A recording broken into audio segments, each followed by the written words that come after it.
जाहिर तौर पर एक और बड़ी खबर इस वक्त आपको बता दें, अमेरिकी राष्ट्रपति डोनाल्ड ट्रंप का एक तरफ दौरा वहां पर चल रहा है। 2 घंटे तक चीन के प्रेसिडेंट शी जिनपिंग से उनकी मुलाकात और लंबी बातचीत हुई। अब उसके अंदर क्या निकल कर आया, ये इस पर नजरें तो बनी रहेंगी। लेकिन ब्रिक्स में इधर संजीव, दिल्ली में जो हो रहा है, एक तरफ ब्रिक्स में तमाम विदेश मंत्री बैठने वाले थे, उधर से इजराइल के प्रधानमंत्री के ऑफिस से ये खबर का निकलना कि जंग के दौरान यूएई गए थे नेतन्याहू बहुत गुपचुप तरीके से।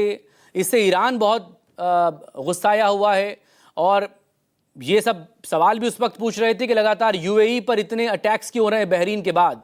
तो क्या इसकी एक बड़ी वजह ये भी थी?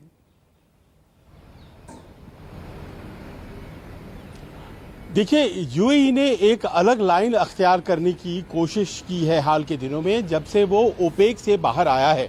आप जानते हैं ओपेक के सबसे लीडिंग कंट्रीज में फाउंडिंग मेंबर्स के तौर पर यूएई था, लेकिन उसने अपने आप को अलग कर लिया और वो अब्राहम एकॉर्ड्स का वो पक्षधर है, ये भी सब जानते हैं, जिसमें इजराइल के साथ बेहतर संबंधों की बात कही जाती है।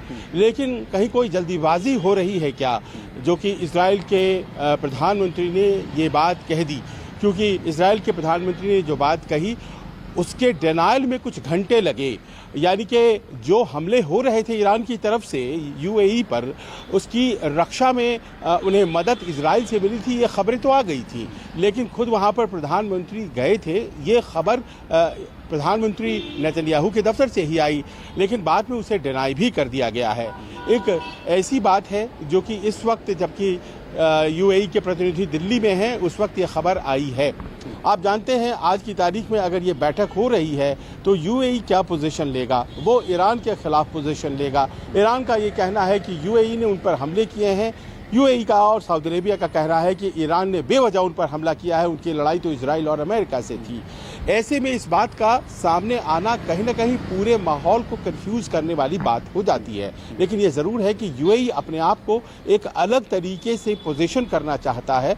वो चाहता है कि वो ईरान के खिलाफ मजबूत तरीके से खड़ा रहे, ये बताते हुए कि उसके अपने हित जो हैं वो बाधित हो रहे हैं। वो कैंप लीडर की तौर पर सामने नहीं आना चाहता है, वो इजराइल या अमेरिका का पक्षधर बनकर सामने नहीं आना चाहता है। और ये बात शायद ऐसा लगता है एक बारीक कूटनीति के तहत नेतन्याहू होने नहीं देना चाहते हैं और इस कारण से ये बात सामने आई। लेकिन यूएई ये तय है कि आज की तारीख में बहुत ज़्यादा खुश ओपेक के देशों से भी नहीं है। और भारत के प्रधानमंत्री जब वहाँ कल जा रहे हैं तो हाल के घटनाक्रम जो हैं उनका भी एक बहुत बड़ा इम्पोर्टेंट रोल है। भारत के लिए यूएई बहुत ही इम्पोर्टेंट देश है और हम ऐसे किसी भी विवाद से अपने संबंधों को अलग रखना चाहते हैं। जी तो श्री सिंगर सर, जंग से जो आप नहीं जीत सकते हैं, जंग से खैर क्या जीता ही जा सकता है, ये अपने आप में एक बहुत बड़ा सवाल है, क्योंकि वो तो खुद एक मसला है।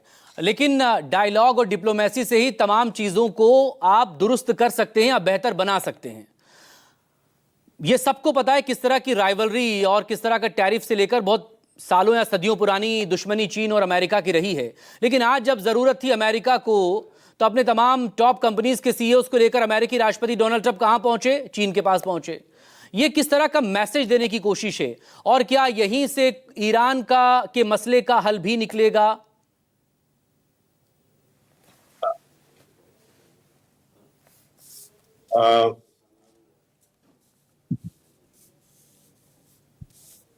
Single sir.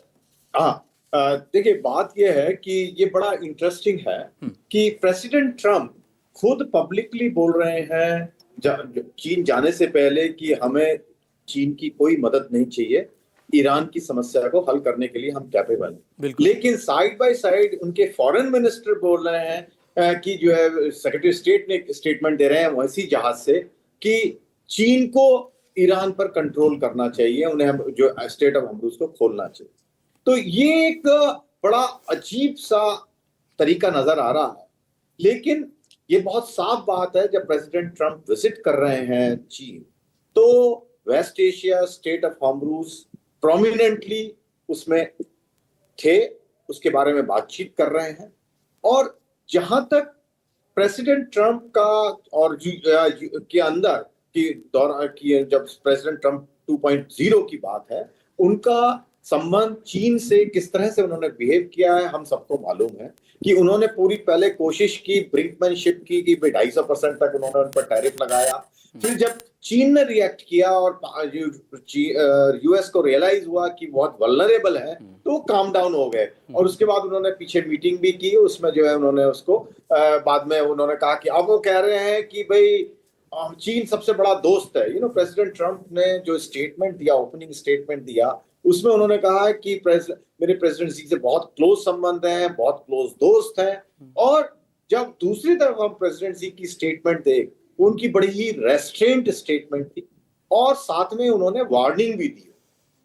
तो ये एक बड़ा इंटरेस्टिंग दिखा कि इस सिनेरियो दिखा। साइड बाय साइड आपने अभी बताया कि रेड लाइंस भी आई, तो चीन अपने आप को आई थिंक स्ट्रांग पोजीशन में दिखाने की इस वक्त कोशिश कर रहा है, और उनका स्ट्रांग हैंड है भी, क्योंकि इस वक्त चीन एक देश है, ऐसा देश है जिसका एक्सेस यूएसए के पास भी है, ईरान के पास भी है, और ईरान में उनका इन्फ्लुएंस भी है। लेकिन ये कहना कि चीन पूरी तरह से ईरान की जो युद्ध चल रहा है इसको रुकवा सकता है, वो मेरे ख्याल से थोड़ा ज्यादा है। और मेरे ख्याल से चीन चाहेगा भी नहीं कि यूएसए इतनी आसानी से इस झगड़े से निकल जाए, क्योंकि उनको अगर चीन इन्वॉल्व रहता है इस